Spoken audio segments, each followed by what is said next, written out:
Salutations, everypup. Today I'll be reading chapter 34 of Shutterbug by Iriley. If you want to listen to chapter 33, you can find that on Dust Bunny's channel, and chapter 35 will be posted on Evie of Evil's channel.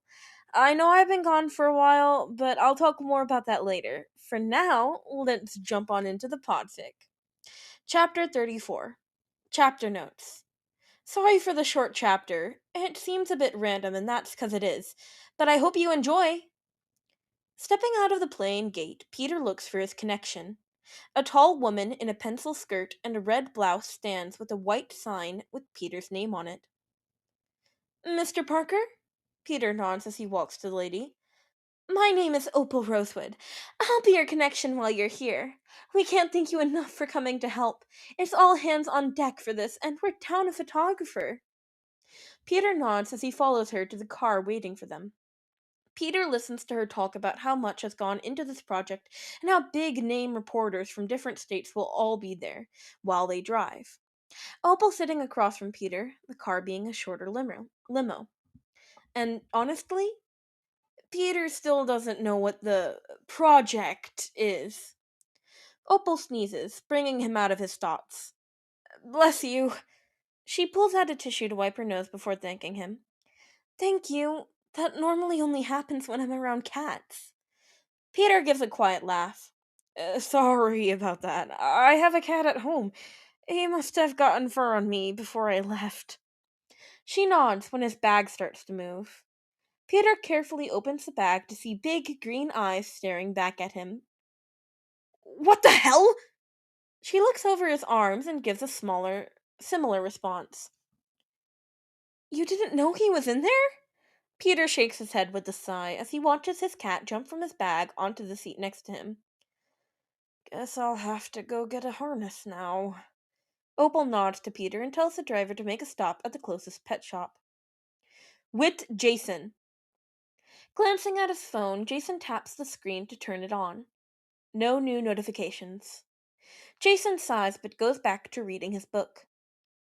Just 'cause you keep checking it doesn't mean something will pop up. Jason doesn't jump. He doesn't. Dick. The man moves Jason's feet to sit on the other end of the couch. Still no word, Peter? Jason looks over his book to glare at the other man, who chuckles. I take that as a no. No. Last time I talked to him, he was when Celine nabbed him for a girls' night. Dick nods. I'm just worried he'll end up in some kind of trouble. He does end up in quite a bit of trouble.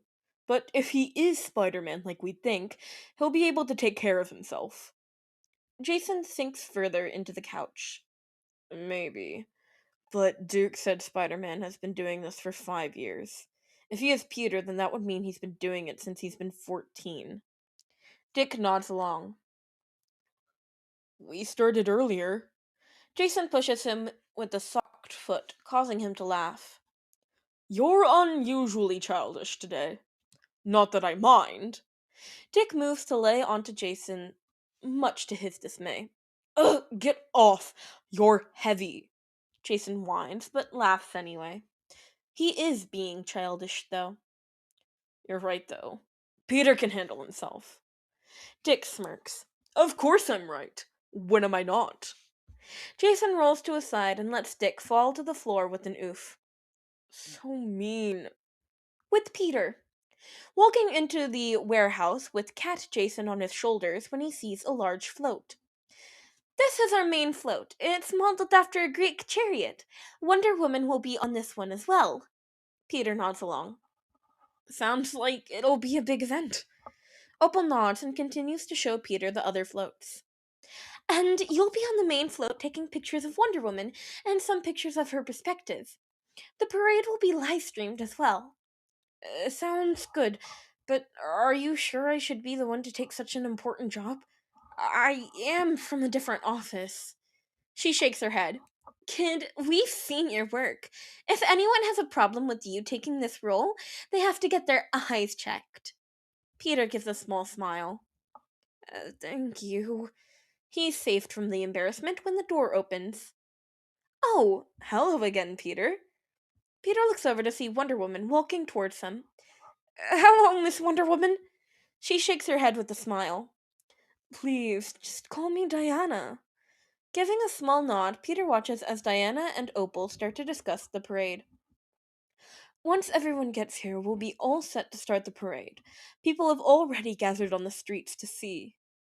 Diana nods and moves to change into her other outfit. Once she's out of the changing room, Peter can see her new outfit is of similar style to Greek fashion. Perfect timing! The crew just pulled in. True to her word, a large group of people had started to filter in. Opal had said something about them carpooling earlier. Soon enough, they have the floats ready to go and are pulling them out. Once in the float with Diana, Peter sits across from her. I wasn't aware you had a cat. What's their name? Peter laughs a bit. It's Jason. I'm not the one who picked the name. He tries to hold back his laugh. He tries to hold back his embarrassment. First, you ask her to sign something to Jason. Now she knows your cat is named after him too. Much to his dismay, she starts to laugh. Did I sign an autograph for a cat? She's smiling, and Peter can tell she's joking. No, it was for a friend. She nods and stands as they make it to the street. People start to cheer and laugh as the floats pass, beads and candy being tossed to the crowd. Peter starts to take pictures of people grabbing the candy and toys from the air before moving to take some of Diana. She smiles at the crowd and waves. Peter snaps his picture before moving to change angles when he sees something coming in from the distance. What's that? At Peter's words, Diana follows Peter's eyes. Great Hera!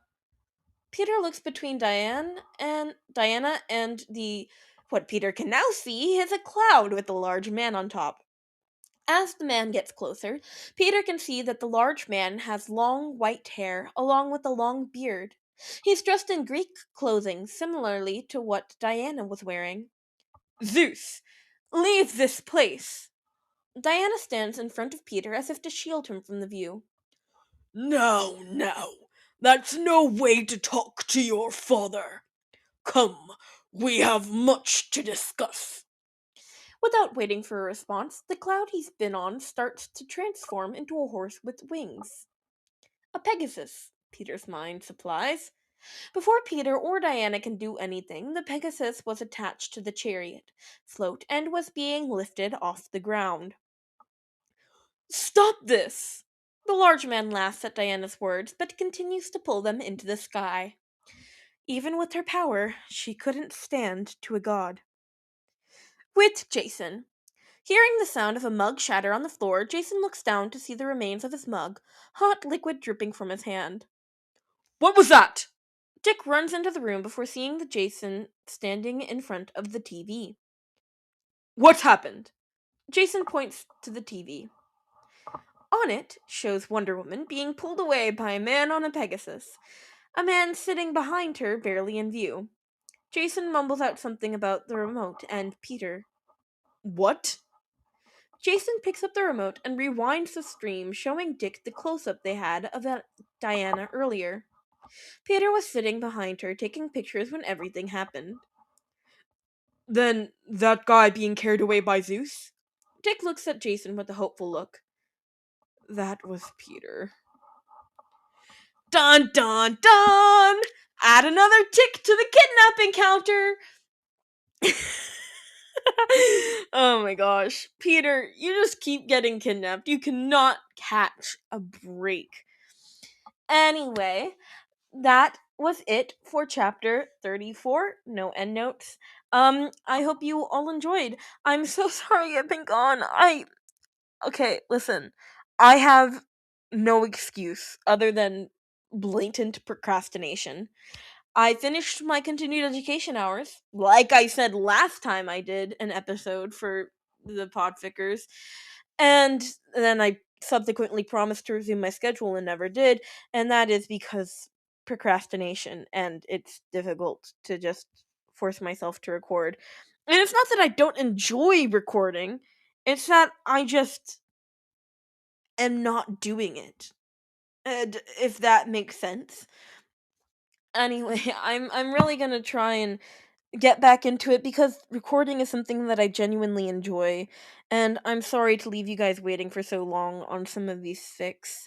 You might have even already gone and read them yourself or just like forgotten all about me, and that's totally fine. Um I also did want to say I wanted to say that you should go show the original author, Iriley, some love, and you should leave me a comment. I love reading your comments. They make me so, so, so happy. Please, please leave me your comments. I love them so much. If you leave me a hate comment, I'll give you a shout out. That being said, shout outs to Miss Dogleaf and Magikarp1812. Thank you so much for your hate comments. And if you, listening, want a shout out, then just go in the comment section and write a hate comment. Any hate comment, doesn't matter. I know I'm crazy for wanting these, but I've explained the reason a few times. You can go find it. Maybe I'll make a post about it. Who cares? If people keep asking, I'll make a post. Anyway, all that being said, I hope you all enjoyed, and I will see you all next time. Bye bye, pups!